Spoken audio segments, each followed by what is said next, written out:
outside the Beltway. Pleased to welcome back Bret Stephens, one of our favorite guests. Bret, good morning to you. Happy Thanksgiving. Good morning. Happy Thanksgiving to you. Bret, before we get to impeachment, a couple of issues I just want to run down the traps with you because you're very well positioned to answer these. I believe you're Jewish, right? Sam. My fetching Mrs. Hewitt wife is half Jewish. My kids are a quarter Jewish. I think that would have qualified them for any Nazi lineups. But so I follow the anti-Semitism in Great Britain with a great degree of trepidation. The Church of England has stood behind the chief rabbi who has come out and said Jeremy Corbyn is unacceptable. What do you make of this story? Well, I think it underscores what we've known about Corbyn for some time. This is a guy who has consistently gone out of his way to ingratiate himself with the worst of the worst in terms of Holocaust deniers, vicious anti-Semites, Islamists of the worst stripe. And now, unbelievably, he's head of Her Majesty's loyal opposition. So when British Jews really start thinking about their exit options in the event of a Corbyn victory, I understand them completely. It's a terrifying prospect. And it tells you something about the times we're in, that a guy like him could rise to that level. It's something out of the 1930s. It is. Second story. In Hong Kong, I believe they ought to be the men and women of the year for Time Magazine, the Hong Kong demonstrators. They have won a great victory at the ballot box peacefully. It's an extraordinary repudiation of General Secretary Xi. Do you think it's getting nearly enough attention? Well, I don't know. I mean, it's certainly gotten a good deal of attention at the Times and other major media.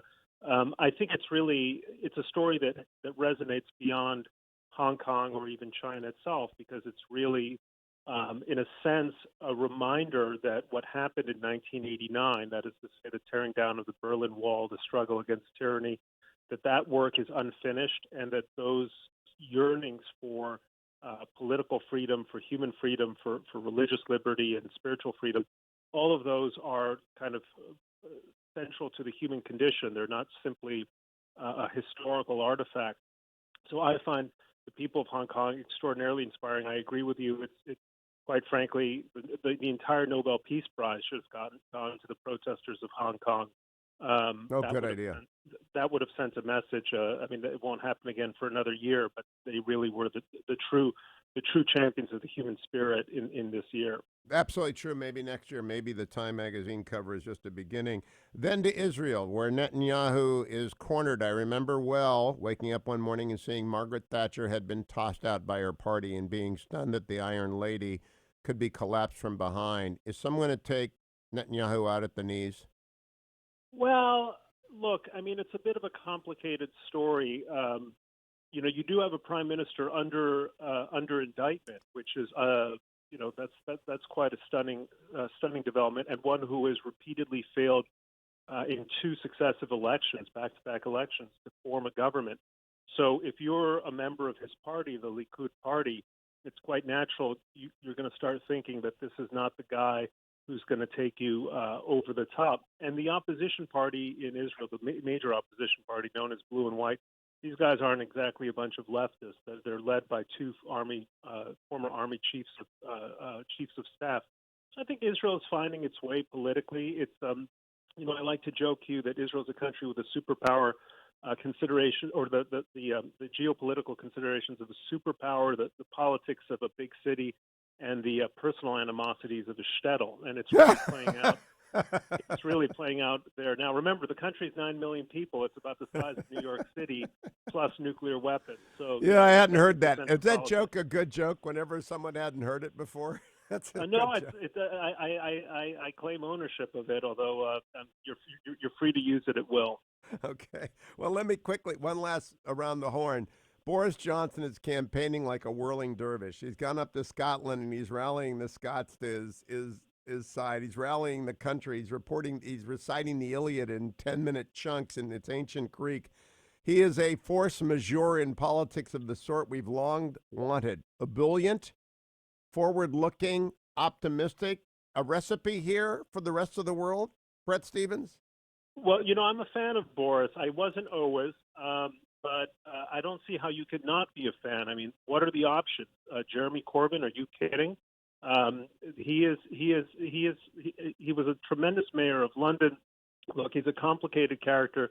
All sorts of people have very deep-seated animosities. I don't want to compare him to Churchill, except to say that a lot of people hated Churchill too before his greatest, his finest hours. So I wish him well. Obviously, I think it would be devastating for Britain if he were not to win the general election. And I hope that he is able to accomplish a successful Brexit that leads to trade deals with the United States, with North America. Britain's a hugely important country. It's still, even now, it still punches above its weight in all kinds of categories.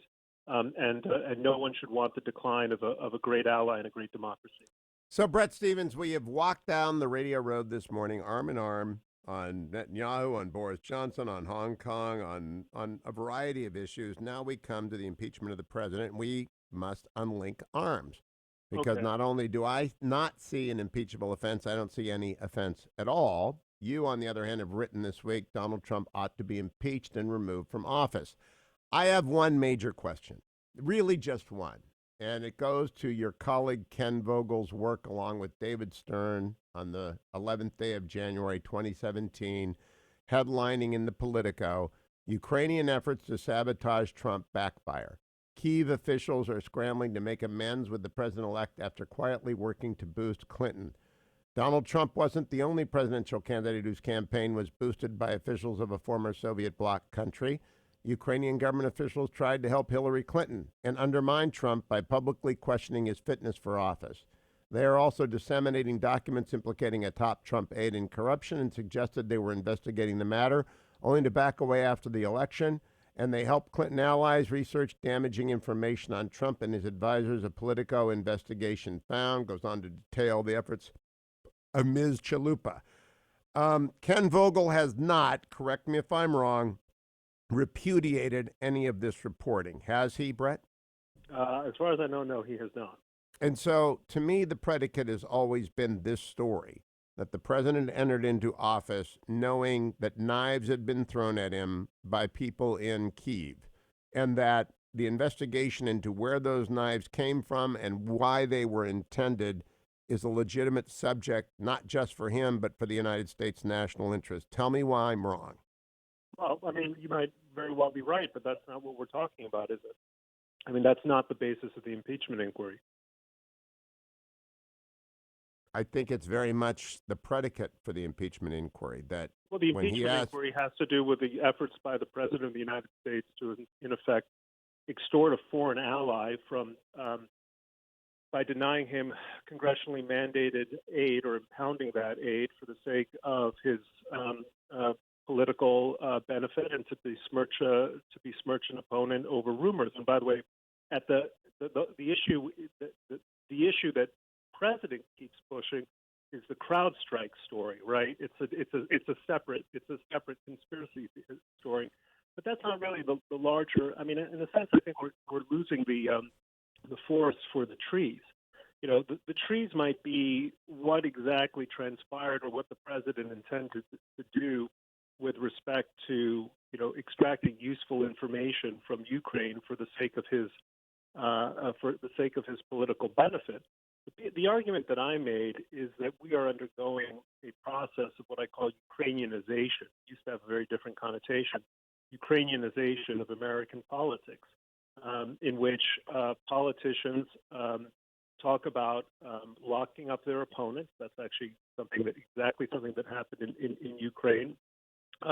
In which people use their political offices as business ventures and as shields of legal immunity. And then an added factor, Hugh, which is what I call sort of the netherworldization of politics, in which formal channels of authority are distinct from the real centers of power. I mean, I think the issue you have to deal with, Hugh, and I say this as a friend and fellow conservative, is when our mutual friend John Bolton says to his deputy, "You go tell the lawyers I have nothing to do with Mulvaney's drug deal." What's he talking about? What is this drug deal? And I had a conversation about that yesterday with Carol Lee of NBC News as to speculating what it meant, and I came to the conclusion that Russia, for John Bolton, Russia getting the anti-tank javelins to Ukraine trumped every other consideration, but he's not the president. And the president's other consideration is Ukrainian corruption, not in the sense that it's being reported, but in the sense that they came after him, as detailed by Ken Vogel, and to his satisfaction, he got it confused and bollocksed up with CrowdStrike, but that there was legitimate interference in our election, both Russia and Ukraine, far more from Russia, but some from Ukraine. And is he entitled to know that it's been fixed? I think the answer is yes, Brett. Yeah, but that's not what he raised. I mean, this is a classic dodge of supporters of the president, which is when he says one thing, you go, "Oh, he just kind of got mixed up." Well, how do you know that? No, I read the transcript. He doesn't dodge CrowdStrike. He mentions it, but he also offers the White House meeting before going into the Bidens. And when he says the Bidens, it's not Biden 2020, it's Biden 2016. And all I am saying is that I am so far away from removing a president duly elected by the country out of hearsay evidence in these hearings that to do so would be to incentivize future such proceedings against future presidents and be profoundly destabilizing to the country for a generation, if not two. I think that you're making a reasonable point here. And I think, my initial position when this story emerged back in September was that the behavior was disgraceful. It was unbecoming of president. It ought to be censured by Congress.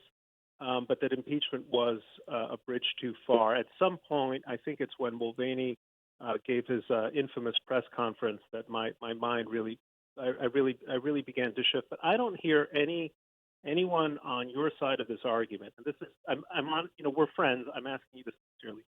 I don't hear anyone saying, "Hang on a second. This is disgraceful behavior." And if Hillary Clinton is president, if she had become president, and had tried to run one of these numbers on Nikki Haley or Marco Rubio or anyone else who might be opposing them, are you honestly telling me that our friends on the conservative side of the aisle wouldn't be up in arms about this? Of course we would. No, they would be. Of course we would be. But I think you're doing an apples and oranges thing. I think that it isn't Nikki Haley being charged. It's Hunter Biden. If you told me that Nikki Haley's sister or daughter or son was raking in $50,000 a month from a very goosey company, then we might have an apple to apple. But Brett, I read your column. I appreciate it. I think the ice is cracking under impeachment, and I think we need to pay attention to it. And I will always learn more when I read Bret Stephens in the New York Times. Happy Thanksgiving, Brett. Happy Thanksgiving. Happy